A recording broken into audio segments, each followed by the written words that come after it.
अस्सलाम वालेकुम फ्रेंड्स। और आज मैं आपके लिए लेकर आई हूँ कुछ बेहतरीन सी टिप्स। और ये टिप्स हैं आपके धागों और कपड़ों के मुतालिक। हर घर में बच्चे छोटे होते हैं, जब वो बड़े हो जाते हैं तो इस तरह से उनके कपड़े जो होते हैं वो बच जाते हैं। तो इसी तरह से आज ये मेरे हाथ एक टॉप लग गया था बेबी का, और ये इसकी कंडीशन बिल्कुल इसके घेरे की सही थी। मैं इसको यूज़ करूँगी और कुछ ये कप की टिप है मैं आपके साथ शेयर करूँगी।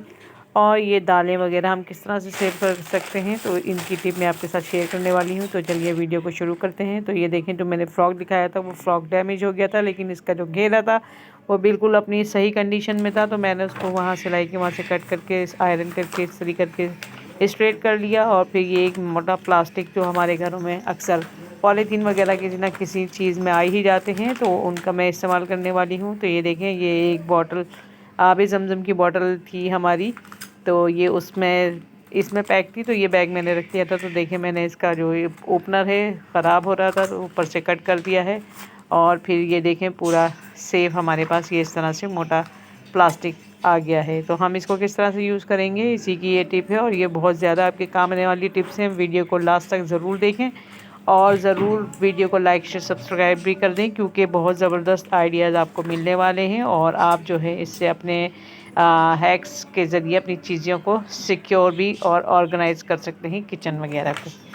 तो देखें, ये मैंने पॉलीथीन का बैग था, इसको ऊपर से कट करने के बाद इस तरह से इसका साइड ओपन कर दिया है कैंची की मदद से। आप चाहे तो छुरी से भी काट सकते हैं, छुरी से भी जल्दी कट जाता है। तो ये इस तरह से हमारे पास एक शीट जैसी तैयार हो गई है। जिस तरह का हमारे पास घेरा निकला था उसी तरह का ये हमारे पास प्लास्टिक का ये शीट पीस आ गया है।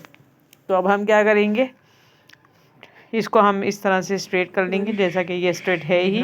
और ये थोड़ा सा छोटा था, तो मैंने इसको दूसरी मोटी शीट थी जो ज़िपर शीट होती है, तो उसके साथ मिलाकर इसको बड़ा कर लिया था कपड़े के बराबर। तो देखें, ये इस तरह से बिल्कुल हमारे कपड़े के अकॉर्डिंग है। ये जितना आपका फैब्रिक हो, आप भी अपने कपड़े के हिसाब से इस शीट को जो है काट के बराबर कर सकते हैं।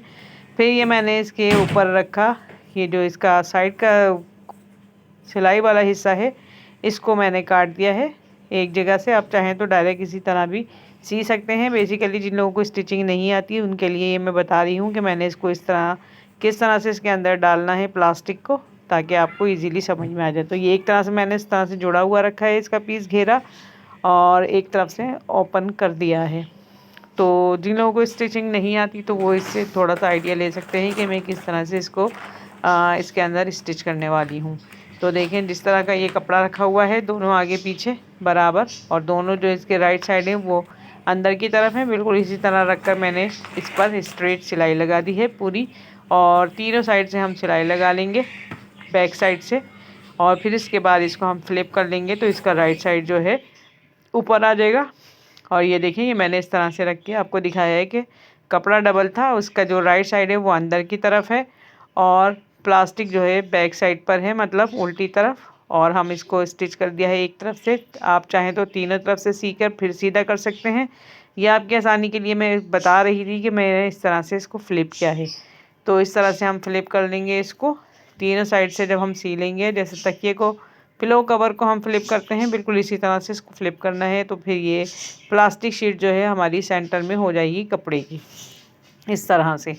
तो इसको मैं स्टिच करके आपको दिखाऊंगी अभी पूरा, तो फिर आप देखना तो कितना ज़बरदस्त हमारे पास ये पीस तैयार हो जाएगा, और जो हमारे बहुत ज़्यादा काम भी आएगा। तो आप अंदाज़ा लगा सकते हैं कि किस तरह से आप इसको यूज़ कर सकते हैं। जी हाँ, मैं आपको बताने वाली हूँ कि जिन घरों में छोटे छोटे बेबीज़ होते हैं तो पैम्पर वगैरह जो है उनके लगे हुए होते हैं, तो आप जो है जब उनको बेड पर बिठाएं तो उनके नीचे भी इस तरह का एक ऑर्गेनाइज़र बनाकर अपने बेड वगैरह को, बेड शीट को सिक्योर कर सकते हैं। क्योंकि डायपर वगैरह जो होते हैं वो अक्सर लीक वगैरह हो जाते हैं, तो उसका हल जो है ये है, आप इस तरह से सॉल्व कर सकते हैं। ये उसका हल है। तो देखें, ये इस तरह से हम इसको अरेंज कर लेंगे अच्छे से डाल के, और फिर इसको पूरा स्टिच कर लेंगे। तो यहाँ मैंने इसको कर दिया है पूरा स्टिच। इसके अंदर जो है प्लास्टिक शीट हो गई है और दोनों साइड पर इसके कपड़ा है। तो जैसा मैंने आपको बताया, आप जो है इसको एज अ दस्तरखान भी यूज़ कर सकते हैं। और किचन में आप जो है चीज़ें, बर्तन वगैरह धो के जब रखते हैं, या कुछ मेथी धनिया वगैरह सुखाना होता है, तो उस पर उसके लिए भी यूज़ कर सकते हैं। तो देखें, मैंने किचन में इसको ऑर्गेनाइज़ करके दिखाया है। इस पर आप आसानी से अपनी चीज़ें ऑर्गेनाइज़ कर सकते हैं और सब्जियों को फ्रेश धोकर सुखा भी सकते हैं। दूसरी मेरी टिप की तरह जानिब आपकी तवज्जो मैं इस तरह से कराऊंगी कि देखें, ये मेरे पास कुछ अनाज वगैरह जैसे घर में आ जाता है, हम इसको सिक्योर करके रखते हैं, इस तरह रख देते हैं तो इसमें कीड़ा वगैरह लग जाता है, सूड़ी पड़ जाती है। तो उससे बचने के लिए इसकी एक ये बेहतरीन टिप मैं आपके साथ शेयर कर रही हूँ कि जब भी आप इस तरह का अनाज वगैरह या चने दालें वगैरह लाएँ तो उनको जाल में इस तरह से डाल दें और फिर उसमें तकरीबन कुकिंग ऑयल या सरसों वगैरह का जो भी तेल आपके पास अवेलेबल हो उसमें 1 चम्मच जो है आप डाल देंगे।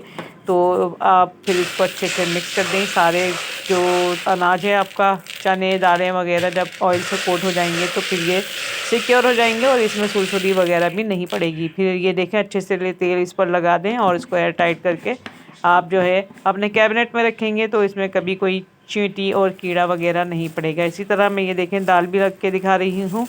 चूँकि मेरे हाथ में बहुत ज़्यादा ऑयल लगा हुआ है तो मैं यही वाला ऑयल जो है हाथ से ही इसको ऐसे मिक्स करूँगी तो हाथ का ऑयल जो है इस पर लग जाएगा। तो आप जो है ये देखें इस तरह से चिकना करके हल्का सा इसको रख देंगे अपने दालों वगैरह को, तो ये जो है सुरसुरी और कीड़े मकोड़ों से महफूज हो जाएंगे। तो ये कैसी लगी मेरी टिप ज़रूर कमेंट में बताएं। तो ये आप कैबिनेट में रखने के लिए ये रेडी हैं।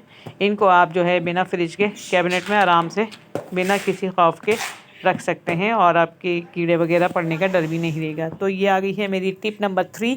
ये थ्रेड से मुताल्लिक है। जब हम थ्रेड वगैरह इस तरह से रखते हैं तो ये इस तरह खुलते रहते हैं और फिर उलझ जाते हैं और कभी कभी जब हम इन पर ध्यान नहीं देते तो ये बहुत ज़्यादा गुच्छे गुच्छे हो जाते हैं धागों के। तो इससे बचने की ये जो है मैं एक टिप आपके साथ शेयर कर रही हूँ।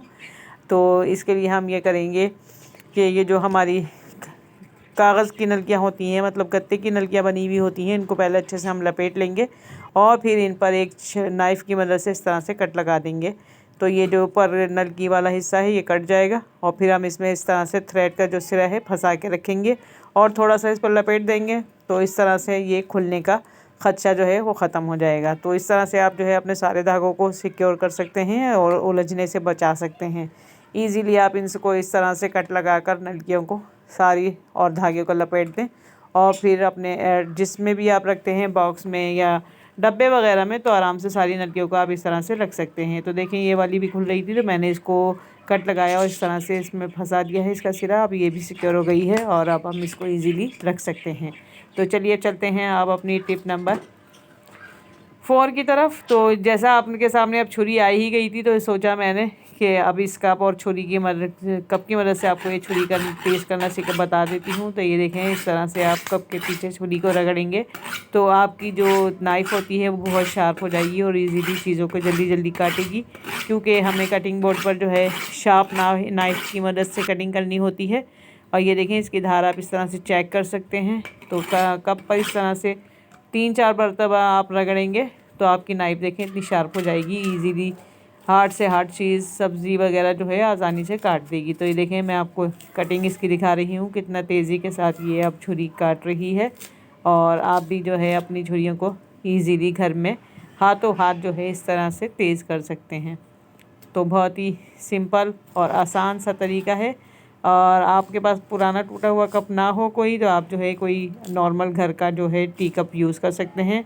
तो ये आइडिया भी था, मैंने आपके साथ शेयर किया है। पसंद आए तो वीडियो को लाइक शेयर एंड चैनल को सब्सक्राइब भी कर लें। तो जी ये है चीनी का जार टिप नंबर 5। और ये चींटियाँ वगैरह आ जाती हैं जैसे जैसे सीज़न गर्मी की तरफ जाता है, तो इससे बचने के लिए हम इसमें डाल देंगे। एक तरीका तो ये है कि आप लौंगे वगैरह डाल दें 2 से 3, तो इससे भी चींटियाँ नहीं आती। तो मैं दोनों तरीके आपको ये करके दिखा रही हूँ, दोनों में से आप कोई भी कर लें। तो लौंगे डाल सकते हैं या फिर इस तरह का किचन टॉवल लें, आप हर घर में होता है, उसका एक छोटा सा पीस निकाल लें, या कॉटन वगैरह भी ले सकते हैं आप अगर आपके पास अवेलेबल है। और घर में वाइट सिरका तो हर घर में होता ही है। इसको हम इस तरह से पूरा खोल के नहीं डालेंगे क्योंकि इसके ऊपर इस तरह का ये ढक्कन लगा होता है। इसमें से जो कतरे कतरे आते हैं बस 4 से 5 कतरे हम इस किचन टॉवल पर इस तरह से स्प्रेड करेंगे और फिर पूरी बोतल को इससे सिरके से साफ़ कर देंगे। बेसिकली बोतल के चारों तरफ हम जो है अच्छे से ये सिरका लगा देंगे, तो इससे भी जो है चींटियाँ वगैरह जो है चीनी में नहीं आती। ये आप जो है शहद वगैरह को शहद की बोतल पर भी लगा सकते हैं, क्योंकि शहद बाहर रखा रह जाए काउंटर पे तो उसमें भी चींटियाँ वगैरह आ जाती हैं और जो फिर निकलती नहीं है। जैम की बॉटल्स पे भी कर सकते हैं आप ये ट्रिक। तो इससे जो है चोटियाँ वगैरह से आप बच जाएंगे। तो कैसे लगी मेरी वीडियो, लाइक शेयर सब्सक्राइब करें और कमेंट में बताएं। Thanks for watching.